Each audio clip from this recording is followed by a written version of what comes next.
Bom dia, a paz do Senhor Jesus. Eu sou o Márcio Amin, do Ministério de Idosos nos Sonhos de Deus, da Igreja Assembleia de Deus Betel. Estamos aqui para mais um dia de leitura da Bíblia Sagrada, no projeto de lermos a Bíblia toda em um ano. Hoje estamos na leitura de número 214, no livro de Jó, no capítulo 22 ao 24, e Isaías no capítulo 3. Vamos dar início à nossa leitura. Jó capítulo 22.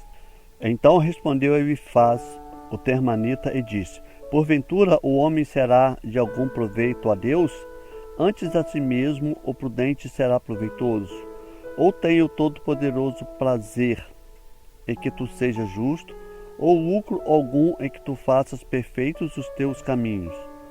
Ou te repreende pelo temor que tem a ti, ou entra contigo em juízo?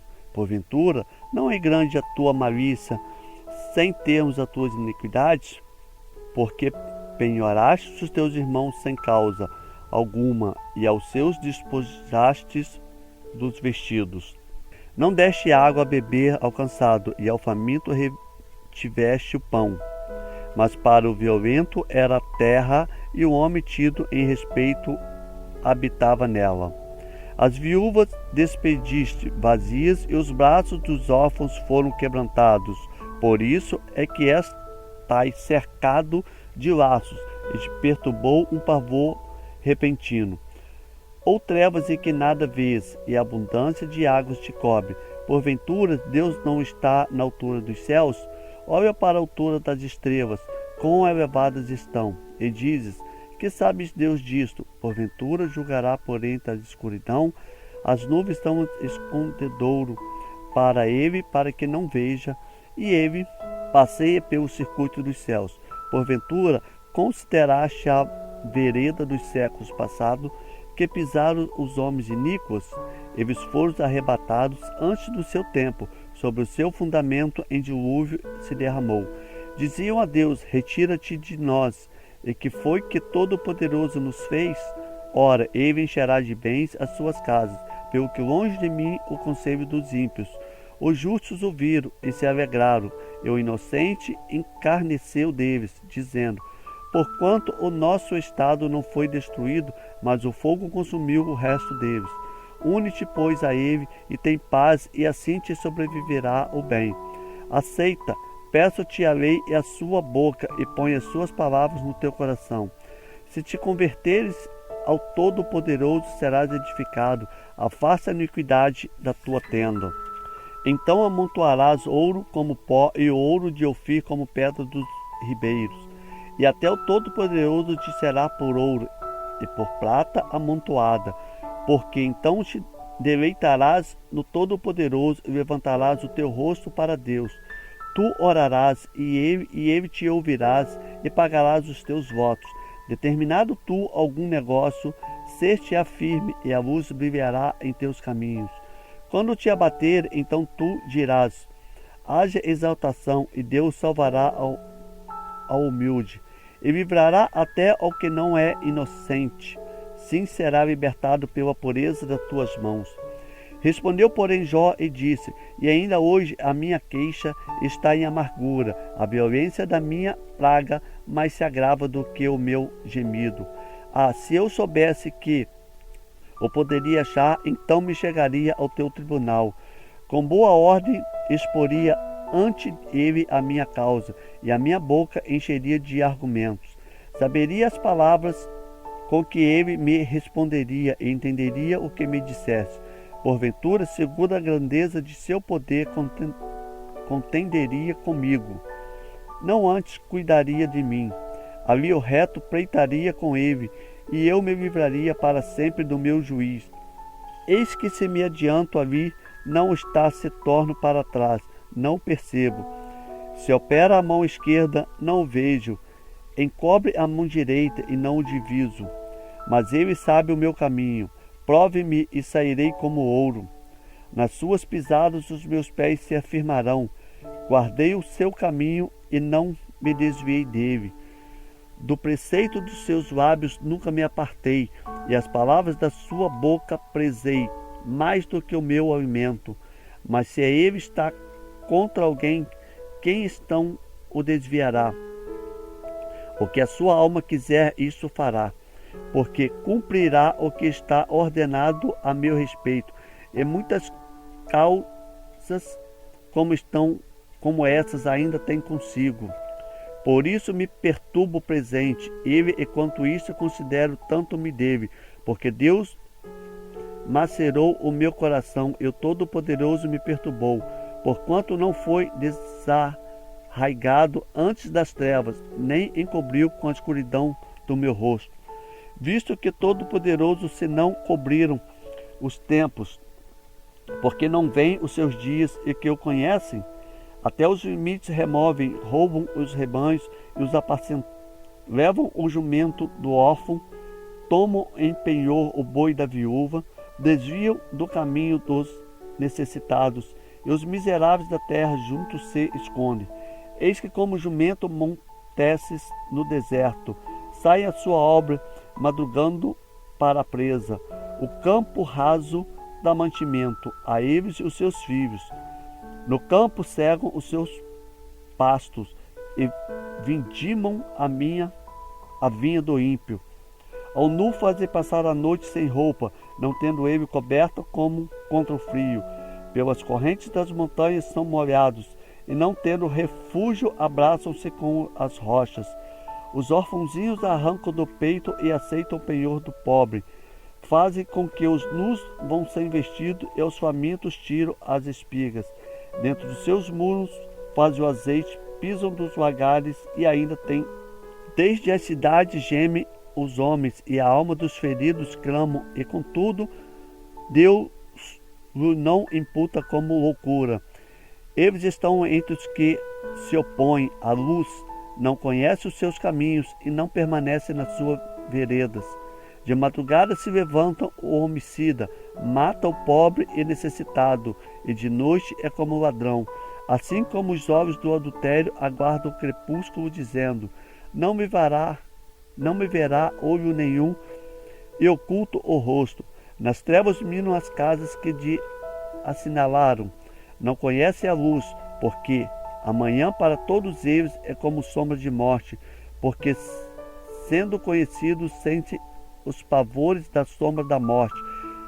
É ligeiro sobre a face das águas, maldita é a sua porção sobre a terra, não volta pelo caminho das vinhas. A secura e o calor desfazem as águas da neve, assim deixará a sepultura aos que pecaram. Amado se esquecerá dele, os vermes o comerão gostosamente, nunca mais haverá lembrança dele, e a iniquidade se quebrará como a árvore. Aflige a estéril, que não dá a luz, e a viúva não faz bem, até os poderosos arrasta com a sua força. Se ele se levanta, não há vida segura. Se Deus lhe dá descanso, estribam-se nisso. Seus olhos, porém, estão nos caminhos deles. Por um pouco se alçam e logo desaparecem. São abatidos, encerrados como todos os outros, e cortados como as pontas das espigas. Se agora não é assim, quem me desmentirá e desfará as minhas razões? Graças a Deus. Isaías capítulo 3. Porque eis que o Senhor Deus dos exércitos tirará de Jerusalém e de Judá o bordão e o cajado, todo o sustento de pão e toda a sede de água, o valente, o soldado, o juiz e o profeta, e o adivinho e o ancião, o capitão de 50, e o respeitável e o aconselheiro, e o sábio entre os artífices e o eloquente. E dar-lhe-eis mancebos por príncipes, e crianças governarão sobre eles, e o povo será oprimido. Um será contra o outro, e cada um contra o seu próximo. O menino se atreverá contra o ancião, e o vil contra o nobre. Quando algum for ter com seus irmãos a casa de seu pai, dizendo: tu tens roupas, se nosso príncipe, e toma sobre a tua mão esta ruína. Naquele dia levantará este a sua voz, dizendo: não posso ser médico, nem tampouco há em minha casa pão, ou vestido algum. Não me ponhais por príncipe do povo, porque Jerusalém tropeçou e Judá caiu, porquanto a sua língua e as suas obras são contra o Senhor, para irritar os olhos da sua glória. O parecer do seu rosto testifica contra eles, e publicam seus pecados contra Sodoma. Não os dissimulam. Ai da sua alma, porque se fazem mal a si mesmo. Dizei ao justo que bem lhes irá, porque comerão do fruto das suas obras. Ai do ímpio, mal lhe irá, porque a recompensa das suas mãos lhe dará. Os opressores do meu povo são crianças e mulheres. Estão à testa do teu governo, povo meu. O que te guiam te enganam e destrói o caminho das suas veredas. O Senhor se levantará para pleitear e sai a julgar os povos. O Senhor vem em juízo contra os anciãos do seu povo e contra os seus príncipes, e que foste vós que consumiste esta vinha. O espólio do pobre está em vossas casas. Que tendes vós que afligir o meu povo e moer as faces dos pobres? Diz o Senhor, o Deus dos exércitos, diz ainda mais o Senhor, porquanto as filhas de Sião se exaltam e andam de pescoço erguido e têm olhares impudentes, e quando andam com que vão dançando e cavelando com os pés. Portanto, o Senhor fará tinhosa a cabeça das filhas de Sião, e o Senhor porá o descoberto da sua nudez. Naquele dia tirará o Senhor enfeite das vigas, e as redezinhas e as luetas, os pendentes e as manilhas e os vestidos resplandecentes, os diademas e os enfeites dos braços, e as cadeias e as caixinhas de perfumes e as arrecadas, os anéis e as joias pendentes do nariz, os vestidos de festas e os mantos e as coifas e os alfinetes, os espelhos e as capinhas de linho finíssimo e as loucas e os véus. E será em que lugar de cheiro suave haverá fedor, e por cinto uma corda em lugar de escadura, de cabelos calvície, e em lugar de vestes largas cilício, queimadura em lugar de formosura. Teus varões cairão à espada, e teus valentes na peleja, e as suas portas gemerão e se carpirão, e ela se assentará no chão desolado. Graças a Deus. Louvado seja o nome do Senhor. Vamos neste momento, irmão, orarmos pela leitura que acabamos de ver. Oremos. Senhor, meu Deus e Pai, agradecemos a Ti por mais essa leitura que acabamos de ver. Peço que o Senhor grave essa leitura no nosso coração e na nossa mente, e que possamos viver ela a cada dia, Senhor. Dá-nos um dia abençoado na Tua presença, e que o Senhor abençoe a cada um que está nesse projeto de ler a Bíblia toda em um ano, em nome do Senhor Jesus. Nos dê, Senhor, um dia abençoado, que o Espírito Santo do Senhor possa se manifestar em nossos corações, que o Espírito do Senhor possa nos fazer diferente a cada dia, Senhor. Pai, muito obrigado, Senhor. Muito obrigado por mais esse dia que o Senhor nos fez, por mais esse dia que o Senhor nos deu, ó Pai, por essa noite abençoada, meu Pai. Em nome de Jesus nós te agradecemos. Amém, Senhor, amém.